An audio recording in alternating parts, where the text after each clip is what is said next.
संजीव आज बहुत खुश लग रहा था। अरे यार, आज की पार्टी में तो मजा आ गया।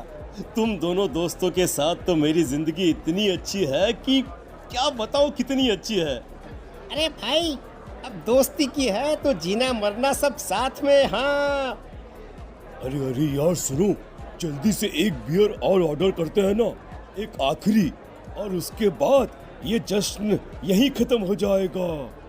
अरे हाँ हाँ, क्यों नहीं। वेटर, जल्दी से 2 बियर की बोतल लेकर आओ। आज मेरे दोस्तों को जश्न मनाना है, क्यों?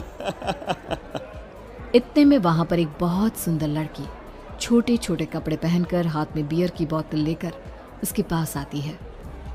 ये लीजिए, आपने बियर ऑर्डर की थी ना, मैं लेकर आ गई। क्या बात है यार, इस बार की वेटर तो बड़ी सुंदर है। अब बियर लेकर आई हो तो अपने हाथों से ही पिला दो ना। हाँ हाँ, क्यों नहीं, जैसा आप बोलोगे मैं वैसा ही करूँगी। क्या बात है यार, अब तो लगता है रोज यहीं आना पड़ेगा। उसके बाद वो लड़की उन तीनों को बियर सर्व कर देती है। पार्टी करने के बाद वो तीनों अपने अपने घर जाते हैं।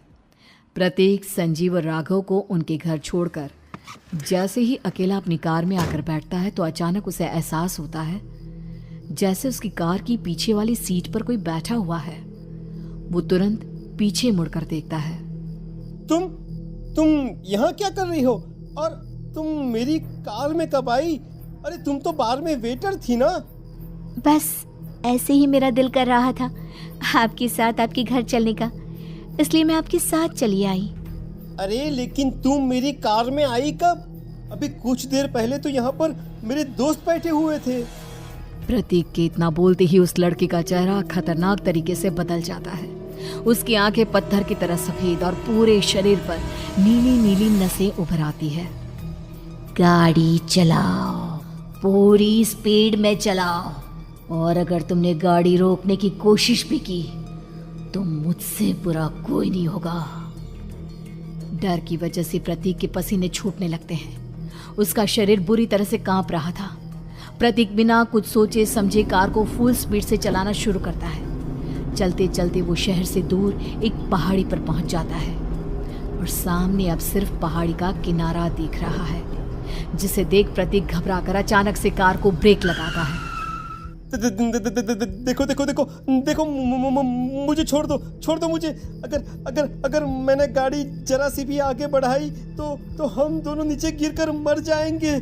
ये तो तुम्हें पहले सोचना चाहिए था ना। अब कुछ नहीं हो सकता।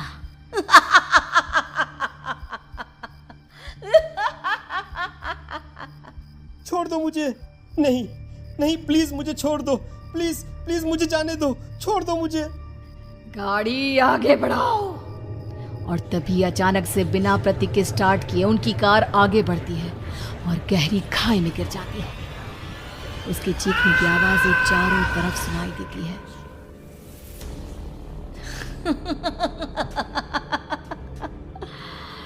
तुझे मारकर मेरे कलेजे में जल रही आग को थोड़ी शांति तो मिल गई, लेकिन अभी ये कहानी खत्म नहीं हुई।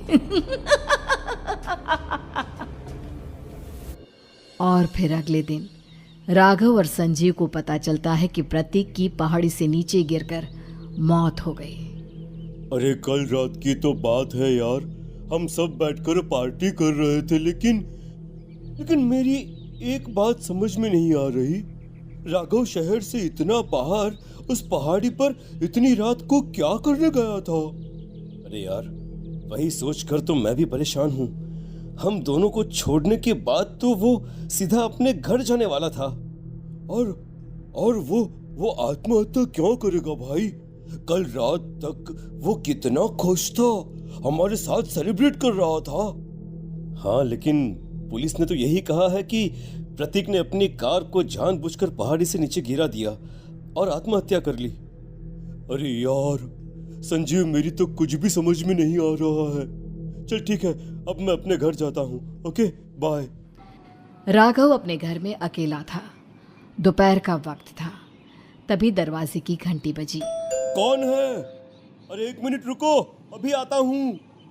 राघव ने जैसे ही दरवाजा खोला उसने देखा कि सामने एक बहुत खूबसूरत लड़की खड़ी हुई है। कौन है आप और यहाँ किससे मिलने आई हैं? देखिए ना, बाहर बारिश शुरू हो गई थी, मेरी गाड़ी खराब हो गई है। आपका घर नजर आया तो सोचा कुछ हेल्प ले लेती हूँ। क्यों नहीं, आइए ना, आइए आइए। मेरे कपड़े पूरे भीग चुके हैं, क्या आपके पास टॉवल मिलेगा प्लीज? राघव अपने बाथरूम से एक टॉवल लाकर उस लड़की को देता है। थैंक यू सो मच, अब मैं चलती हूँ। अरे इतनी क्या जल्दी है? आप चाहे तो बारिश रुकने तक यहाँ पर रुक सकती हैं। हाँ। लड़की ने पलटकर राघव की तरफ देखा। नहीं, मुझे जाना होगा, मेरा काम बाकी है। और वो वहां से चली गई। उस लड़की के जाने के बाद राघव अपने बाथरूम में नहाने के लिए गया और जैसे ही उसने बाथरूम में देखा तो उसका टॉवल वहीं पर लटका हुआ था। उसने टॉवल हाथ में लिया तो देखा कि उसका पूरा टॉवल खून के धब्बों से सना हुआ है। अरे अरे ये क्या? ये टॉवेल तो मैंने उस लड़की को दे दिया था। ये वापस मेरे बाथरूम में कैसे आ गया? और इस पर ये खून के धब्बे कहां से आ गए? राघव ने आईने में देखा तो उसकी गर्दन पर एक बड़ा सा चाकू का कट लगा हुआ था जिससे खून बह रहा था, जिसे देख राघव के होश उड़ गए। हाँ, अरे ये क्या? मेरी गर्दन इतनी ज्यादा कटी हुई है और मुझे दर्द भी नहीं हो रहा है। ये क्या हो रहा है मेरे साथ? राघव घबराकर बाथरूम से बाहर आया और अपना मोबाइल उठाकर उसने संजीव को फोन लगाया। संजीव जल्दी से मेरे पास आ जाओ। मुझे लगता है कुछ बहुत बड़ी गड़बड़ है, जल्दी आ जाओ। उधर से आवाज आई, लेकिन वो आवाज संजीव की नहीं बल्कि एक लड़की की थी। कुछ अजीब नहीं हुआ है, बस तुम्हारी मौत तुमसे मिलने आई थी और तुम्हें मारकर चली गई। अब तुम इस दुनिया का हिस्सा नहीं हो राघव, इसलिए तुम्हें अपनी गर्दन के कटने का दर्द भी महसूस नहीं हो रहा। नहीं, ऐसा नहीं हो सकता, ऐसा नहीं हो सकता। कौन हो तुम? तुम्हारी मौत। अब संजीव के पास खबर पहुंचती है कि राघव ने अपने ही घर में चाकू से गर्दन काटकर आत्महत्या कर ली। ये सुनने के बाद संजीव के होश उड़ गए। वो पसीने से तरबतर हो गया और एक अनजाना डर अब उसके दिल को सताने लगा। संजीव के साथ ही उसका एक छोटा भाई राजीव भी रहा करता था। अपने भाई को इस तरह परेशान देखकर राजीव उसके पास आया। अरे भैया, क्या हुआ भैया?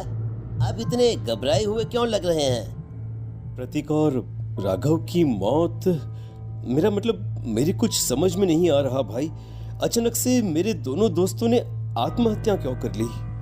अरे वो तो मेरी भी समझ में नहीं आ रहा है भैया। हाँ, हो सकता है कि कोई परेशानी होगी और इसीलिए उन्होंने ऐसा किया होगा। हाँ, लेकिन दोनों की जिंदगी में एक साथ परेशानी और दोनों का इतनी खतरनाक तरीके से आत्महत्या करना, कहीं ऐसा तो नहीं मैं भी मर जाऊंगा? अरे आप ऐसी बातें क्यों कर रहे हैं भैया? वैसे ही मैं इतना परेशान हूँ।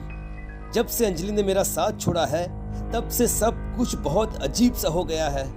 रोज रात को डरावने सपने आते हैं। ऐसा लगता है जैसे अंजलि बार बार मेरे सपनों में आकर मुझे डराने की कोशिश करती है।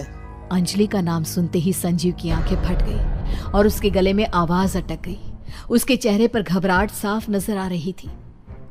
कौन थी वो लड़की जिसने प्रतीक और राघव को आत्महत्या की आड़ में मौत की घाट उतार दिया? और कौन थी अंजलि जो बार बार राजीव के सपनों में आकर उसे डरा रही थी? अंजलि का नाम सुनकर संजीव इतना घबरा क्यों गया?